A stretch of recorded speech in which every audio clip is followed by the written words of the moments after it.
2 goals in 2 games. Not much cop, is it? Yeah, we need Beauregard back. I don't know about that, but we need somebody desperately. Not that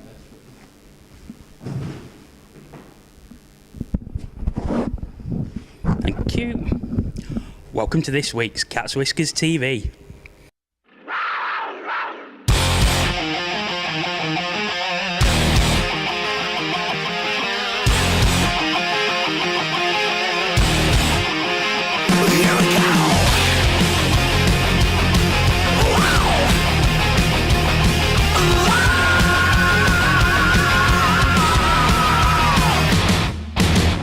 On this week's show, our guest is Elite League media man Chris Ellis. We'll be looking back with highlights at the game against Cardiff on Sunday, and we'll be looking forward to the big Scottish weekend. But first, it's Paul Baum with the news.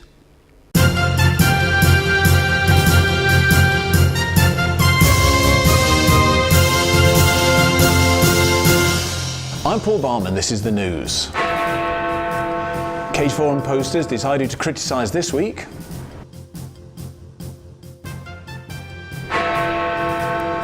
Brad Voth continues to enjoy his retirement. And finally, sorry? What? Really? Have we got a picture? Yeah. Steelers owners put team up for sale. And that was the news.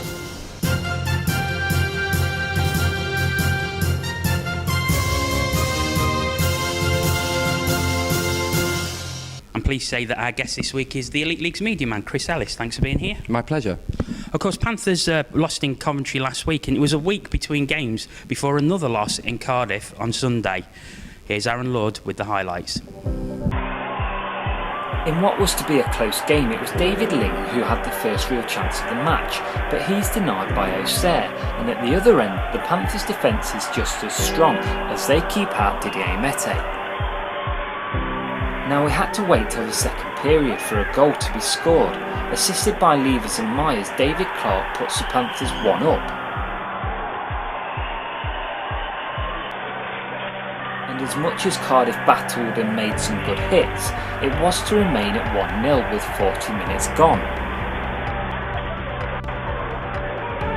In the third, the line of Ling, Benedict and Graham was looking good, and they had a couple of chances to extend the Panthers' lead, but through some good net minding the score remained 1-0 and the Devils were still in the game. Now into the third, and the Devils are on a 5-on-3 power play, and they pull level through a goal courtesy of Max Babrier. Now on a 5-on-4 power play, the Devils were to have another chance, but a shot from just inside the blue line is saved by Kowalski and it remains tied.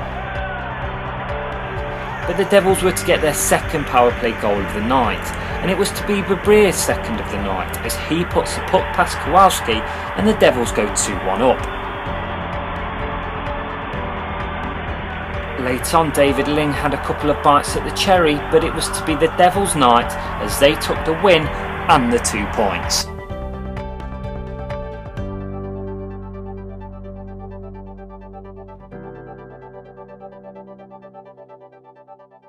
So not a great weekend, only the one game and a loss, and only another just 1 goal scored.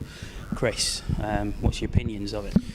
Well, the road form's a problem at the moment, and I think everyone knows it's a goal scorer at the moment. I mean, my mum was talking to me only today, and she was saying we're crying out for a goal scorer. She was texting me at the game, and I think everyone's of the same opinion, and we're all going to say the same thing.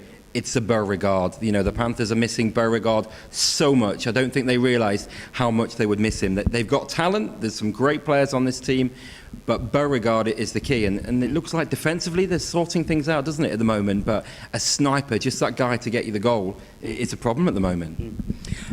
Beauregard, I don't think you would think he's what we need. Student would.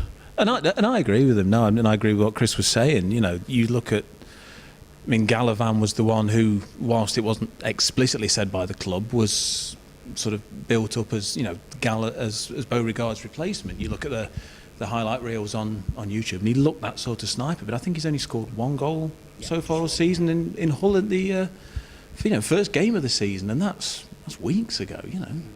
Benedict is the same. I think he's only scored once. The quality's there, but there's just something missing.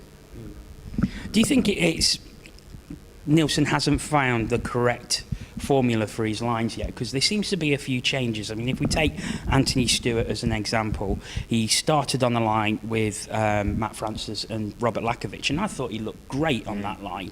And then was moved to with Matthew Myers and David Clark, and he seemed to have struggled a bit since then.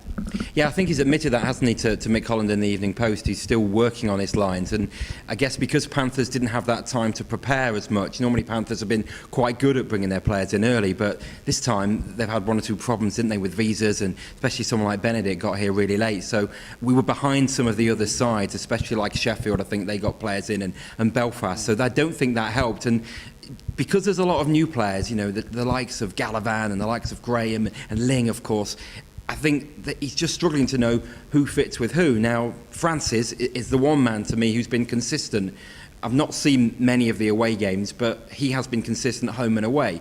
He is one of the plus points for me. But you're right, Nielsen, I think, is still tweaking, and he may have to tweak again because Stewart could be going any time, couldn't he? So that's another thing for him to think about. Has he got another forward in mind to come into the club? So it's been a stop-start to the season, and it's really felt like that, hasn't it? I suppose if we can take any positive at the moment, it's the form of the defence. We're not conceding that many goals.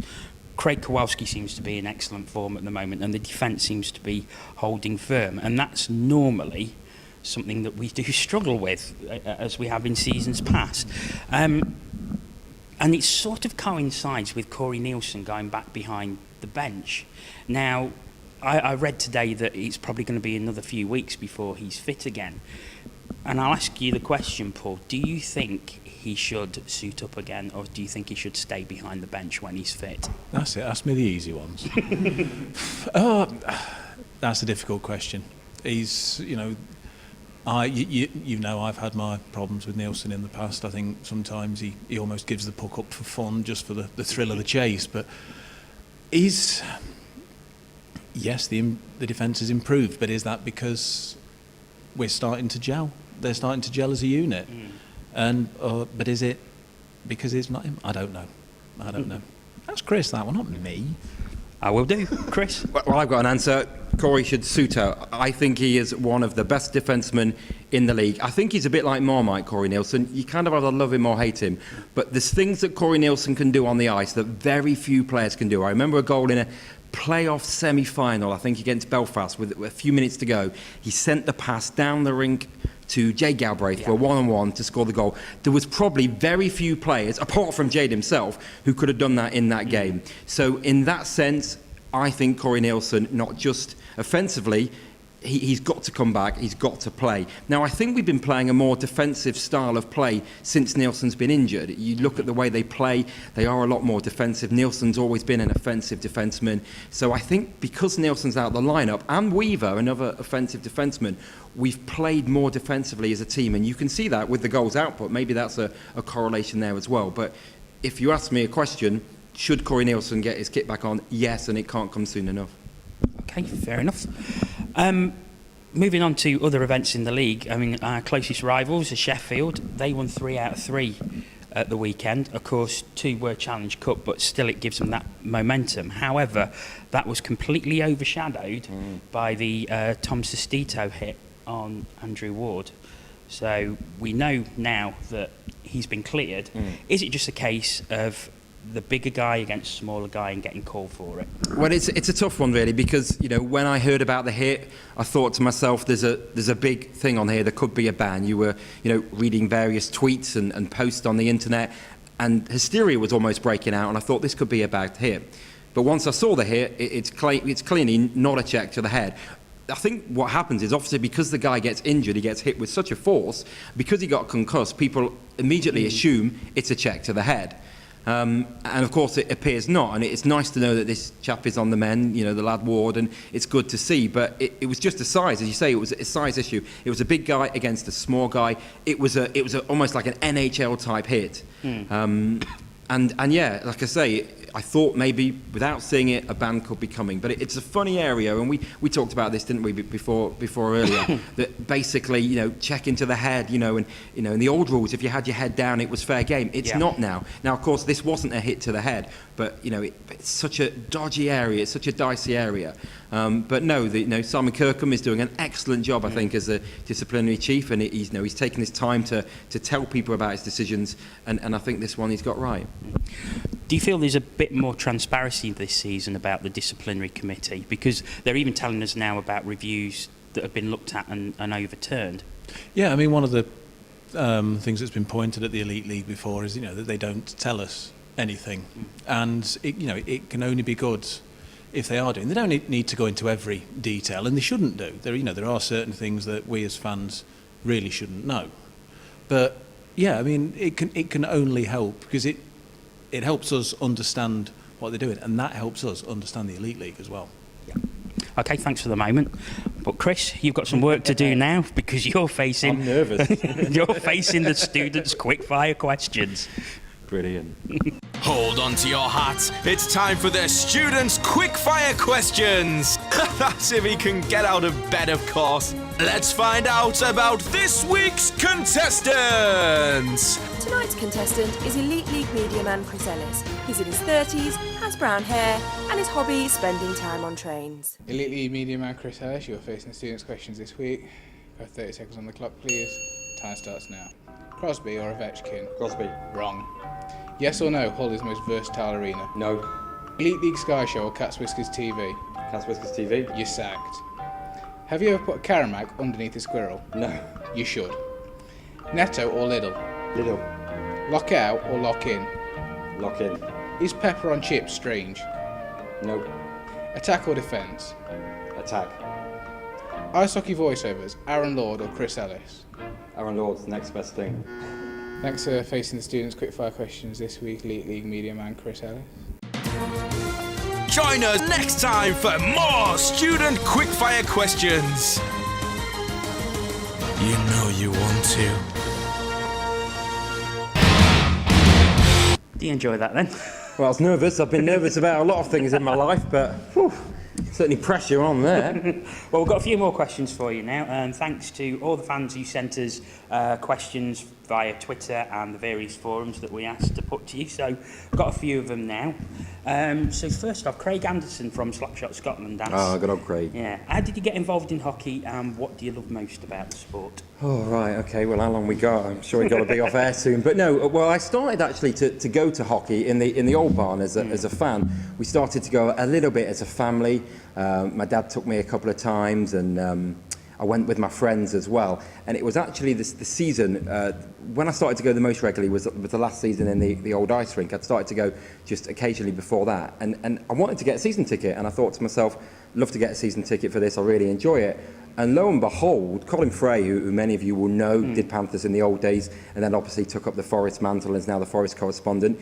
He came to me and said, we're looking at someone to do ice hockey. Well, at that stage, I was kind of like making tea for the BBC and things like that, as the way you do get started.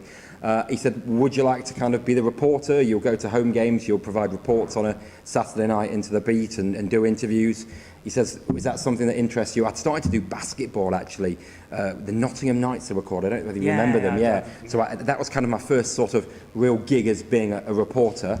And I remember I always used to listen to the ice hockey and be really envious about the ice hockey and wish I could do it. And sounds corny, but they say dreams come true. I managed to get that opportunity. And what was that? I mean, 2000, 2001, and and here we are. And your other question was about what I like most.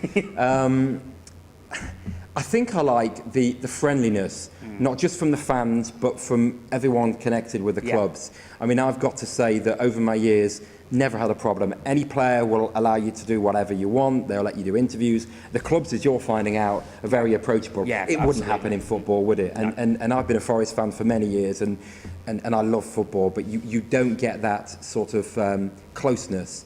And as I say, and also I've made so many good friends, not just in Nottingham, but all over the country through ice hockey. So I think most people come back to that. It's just the friendships. Adam Straw asks, what's your favourite arena and why? I could go for the easy one, I guess, and say Nottingham, because it's Nottingham's home, and it's the best arena in the country up there with Belfast. I think if you were to push me, I would say Fife, because it's everything, you miss, and I'm sure you're like me, Jono, I miss the old rink. Yes, I miss so much. You have to move into the new age, and it's fantastic. It's a beautiful arena, but I'm very envious of the Fife fans to go to that rink week in, week out. It's so loud. And the trip that I had there, it's many years ago now, in the crossover year, that was the last time that I'd been there. Just fantastic. It's everything that, about an ice hockey rink. So if I was to pick another one apart from the NIC, it would be Fife. Okay.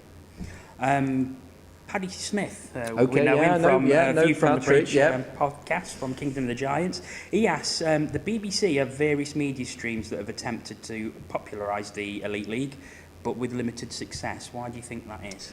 I think it's all down to sort of money and in terms of coverage. I mean, as you probably know, very few radio stations have really reporters covering ice hockey. I did it for Nottingham, and now Owen Bradley does it. There was Seth Bennett for Sheffield. He's kind of moved on. Jeff Foster for Coventry. Craig Anderson's getting involved in the BBC more on the online side of things, and I know there's lots of writing for newspapers.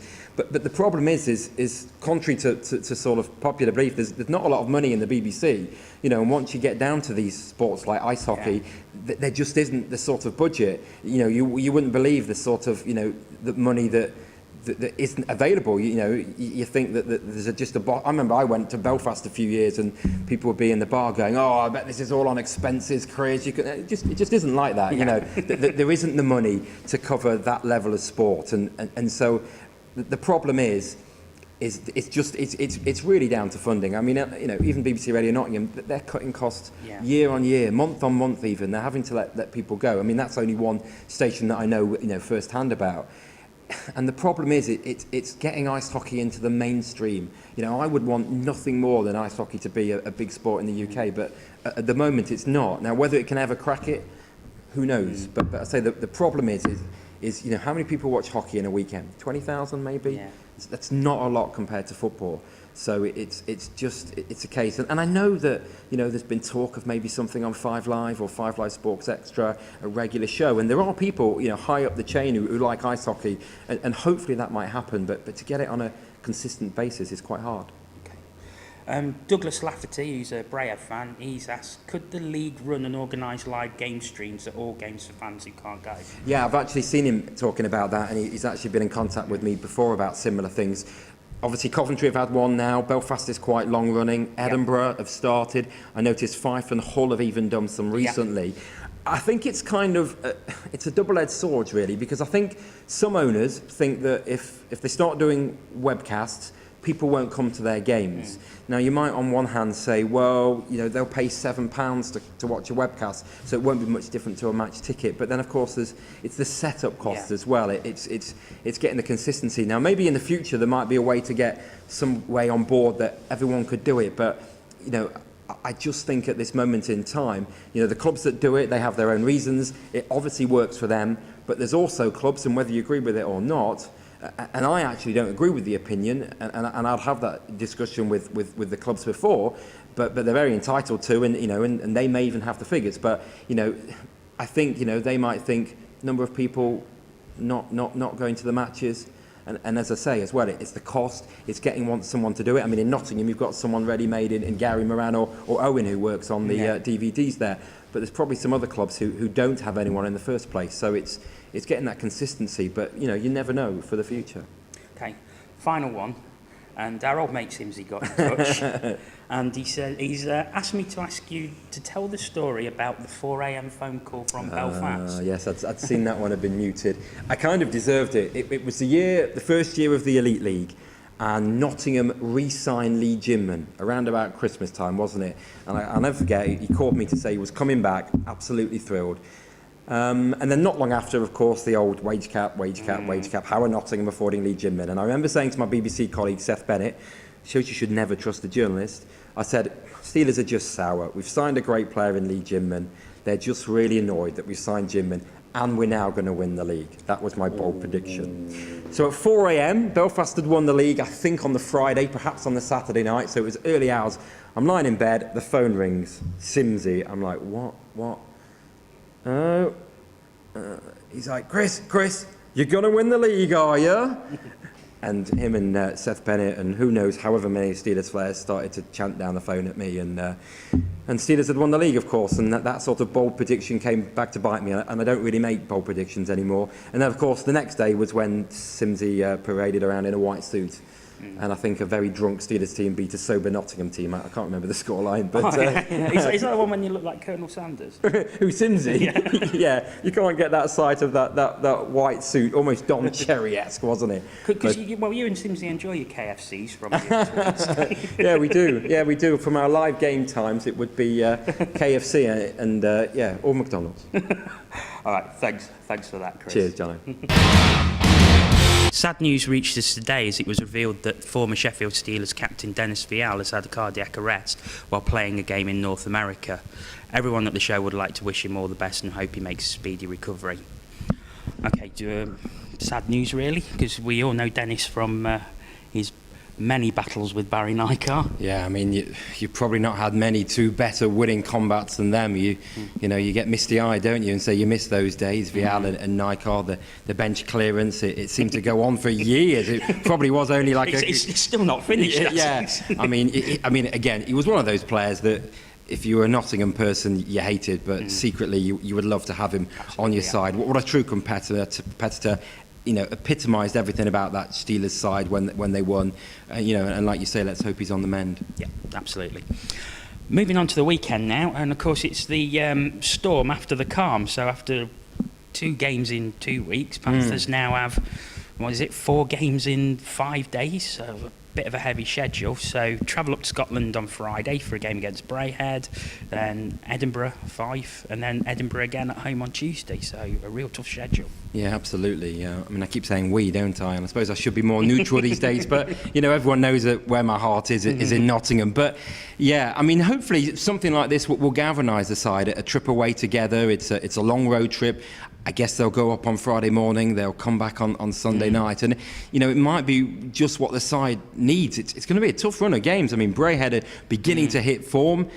Miller has really made them a great side with the likes of Galbraith and Chris Stanovich. They look an excellent side. Obviously, you'd look in the middle and think Edinburgh's going to be the easier game, but you just can't take anyone for granted. I know it's a cliche. And then the Fife Flyers have been terrific this season, and I know their last couple of results have been disappointing for them, but they showed against the Steelers what they're made of. So it's going to be a tough trip for Nottingham. And I think if they get 4 points out of 6, while it won't look great, particularly in the return column, because they'll be wanting 6, I think they could be reasonably happy with that.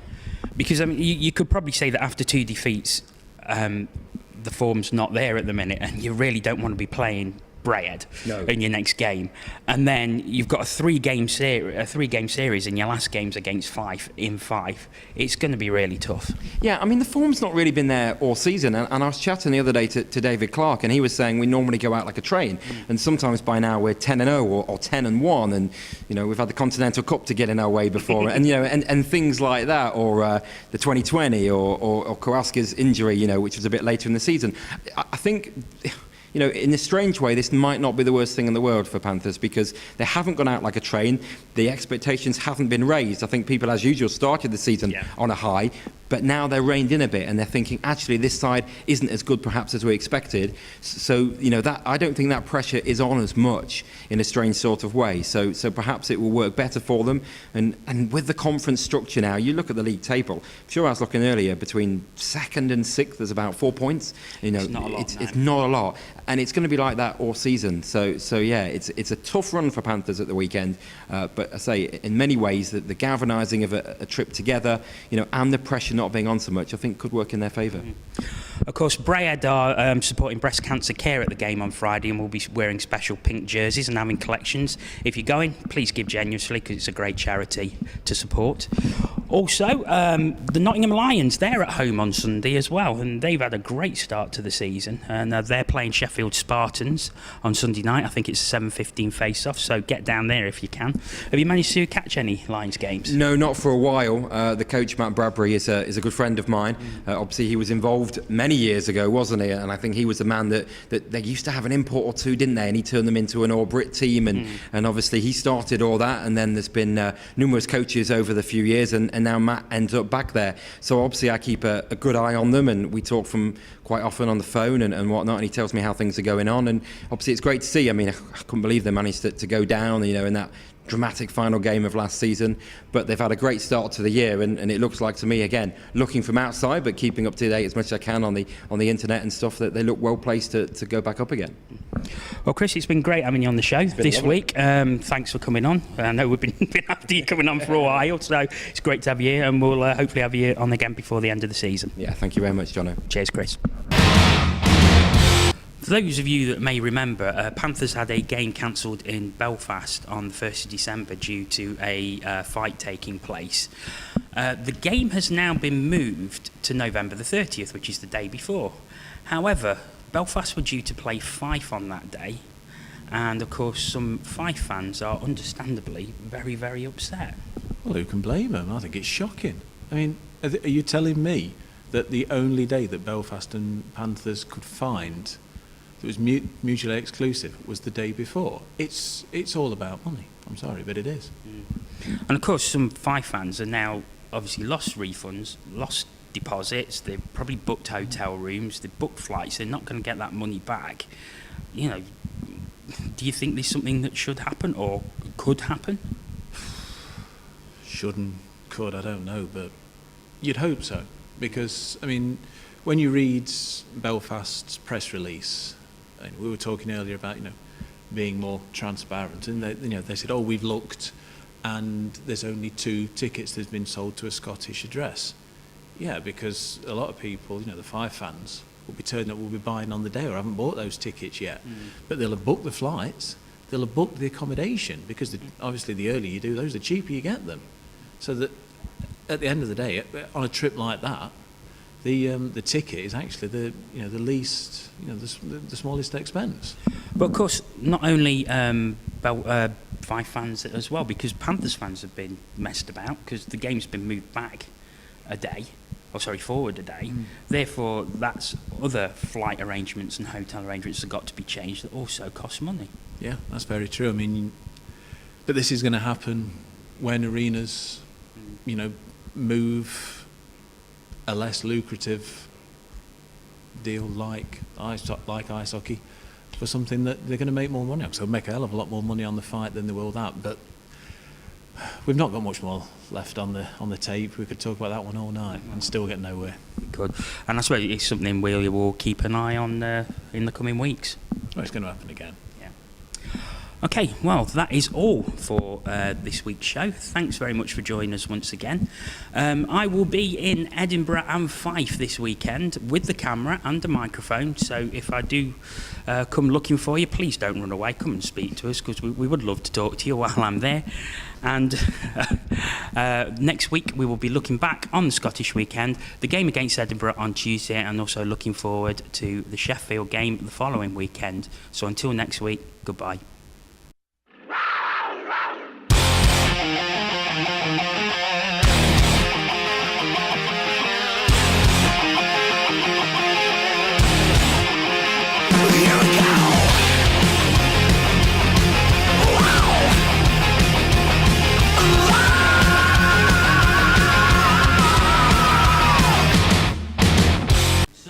Sorry, that was my fault. Sorry. Okay, let's go again. How many takes do they need to do this? I know, amateurs.